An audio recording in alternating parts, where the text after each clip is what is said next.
Imagine walking through a world flooded with half-truths, hot takes, and confident voices, and feeling calm instead of confused. You can listen deeply, test what you hear, and either accept or reject it without spiraling into fear, anger, or shame. That's discernment, the skill of seeing clearly, not harshly. Most of us were trained to obey, to agree, or to avoid conflict, not to think with courage and compassion. So when we notice error, we often freeze. What if I'm wrong? What if they're right? What if I get rejected? This video is your training ground. We're going to break down how to spot error, manipulation, and distortion while staying grounded, kind, and brave. No paranoia, no witch hunts, just steady clarity. Stay with me, because by the end you'll have a simple, repeatable way to test ideas and protect your peace in any situation. In a noisy world, discernment isn't a luxury, it's survival. But most content about spotting lies is fueled by fear. Fear of being fooled, fear of evil, fear of being on the wrong side. Fear narrows your vision, discernment expands it. In this video, we'll explore how to train your mind and nervous system to notice error without collapsing into panic or lashing out in judgment. We'll unpack the difference between discernment and harsh criticism, why your body has to feel safe before your brain can think clearly, and a practical framework you can use in conversations, online content, teachings, and your own thoughts. If you care about truth and also care about people, this is for you. And if you're serious about growing in this area, consider subscribing and hitting the notification bell so you don't miss upcoming trainings. Watch through to the end. We'll summarize everything into a clear practice you can start using today. First, let's define our terms. Judgment says, this person is bad, I'm better. Discernment says, this idea is off, something doesn't align. Judgment attacks identity. Discernment evaluates content. Judgment is fueled by ego and insecurity. Discernment is fueled by curiosity and responsibility. When we confuse them, we either 1. Shut down discernment because we're afraid of being judgmental, or 2. Mask judgment as just being discerning. Both block growth. Discernment is a neutral tool, like a microscope. It lets you zoom in on a claim, a belief, or an behavior and say, what's actually true here? What's missing? What's distorted? It doesn't require you to hate, cancel, or worship anyone. In fact, mature discernment often softens our view of people. We see their blind spots without demonizing them, and our own blind spots without collapsing into shame. That inner posture is where fear-free discernment begins. You cannot discern clearly while your nervous system is in fight, flight, or freeze. When you feel threatened, your brain reroutes resources from deep thinking to quick survival responses. That's helpful if a car is speeding toward you. Not so helpful when evaluating a YouTube video or a friend's opinion. So step 1 of discernment training is safety. Ask yourself, can I breathe slowly right now? Can I feel my feet on the ground? Take 3 slow breaths, lengthening your exhale. Feel your shoulders drop. This is not fluff, it's physiology. Studies in neuroscience show that calm states activate the prefrontal cortex, the part of your brain responsible for reasoning, empathy, and long-term thinking. From that state, you can notice disagreement without feeling like your existence is under attack. If you're triggered, pause the conversation, video, or post. Regulate first, evaluate second. That one habit alone will dramatically reduce fear-driven reactions disguised as discernment. Once you're calm, start with 3 anchor questions. 1. What exactly is being claimed? 2. What evidence is given? 3. What is my emotional reaction right now? Most of us skip to the third and stay there. But clarity starts with the first question. If a teacher, friend, or influencer says something that bothers you, pause and restate their claim in your own words. Make it specific, not vague. Then look for evidence. Are they sharing data, stories, analogies, or just confidence? Confidence feels like truth, but it's not proof. Finally, scan your response. Are you angry, anxious, hopeful, relieved? Emotion is important data, but it's not a verdict. Noticing it keeps you from unconsciously agreeing because you want comfort or rejecting because you feel threatened. This three-question scan turns a swirl of confusion into something you can actually work with, and it keeps fear from quietly steering the ship. Our brains love shortcuts, and those shortcuts, cognitive biases, often masquerade as discernment. Confirmation bias makes us notice only what supports our current beliefs. Authority bias makes us overtrust people with titles, followers, or confidence. In-group bias makes us assume our side is more truthful than their side. None of these mean you're bad. They mean you're human. Training discernment means learning to spot these mental habits in real time. When you hear something that matches what you already think, ask, am I testing this or just liking it because it feels familiar? When a respected leader speaks, ask, if a stranger said this, would I evaluate it differently? When your group dismisses another group, ask, are we protecting truth or just our identity? This gentle self-questioning doesn't have to be harsh. It's like proofreading your own mind with compassion. Over time, your reflex switches from defending your bias to seeking reality. Error rarely enters through logic first. It slips in through emotion. Charismatic leaders, viral posts, and persuasive ads all understand this. They hook your fear, hope, outrage, or loneliness, then attach a belief to that feeling. To stay free, you need to recognize emotional hooks as they happen. Ask, what is this trying to make me feel?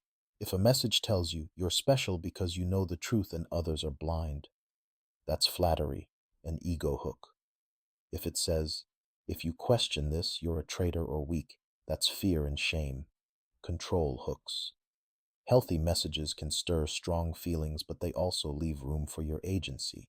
They invite questions, nuance, and personal timing. Unhealthy ones rush you. Act now or else. When you can spot emotional hooks, you're no longer a puppet. You can feel deeply and still think clearly, responding instead of reacting. Discernment without humility turns into arrogance. Humility without discernment turns into naivety. We need both. Humility begins with this admission: I can be wrong, and I often am. That's not self-hate, it's accuracy. It keeps you from building your identity around always being the one who sees through everything. That role is exhausting and isolating. When you approach new ideas, try this stance. Here's what I currently believe. Here's why. And I am willing to update if I encounter better evidence or deeper wisdom. This doesn't mean you have no convictions. It means your convictions are living, not fossilized. Humility also applies to how you see others' errors. Instead of, they're idiots, try, given their experiences and inputs, I can see how they landed there, even if I strongly disagree. That posture lowers the emotional temperature for you and them, making real discernment actually possible. Let's make this concrete with a simple, repeatable framework. Observe, question, test, decide. First, observe. Take in the claim, tone, and context without jumping to conclusions. Notice what is said and what is not said. Second, question. Ask clarifying questions, either out loud or in your mind. What does this mean in practice? What assumptions are hidden here?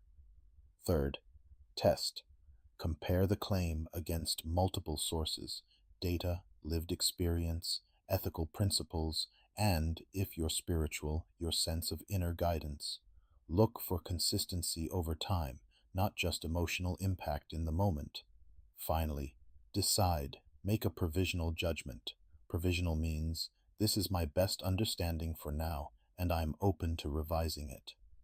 This keeps you from endless analysis paralysis while still honoring complexity.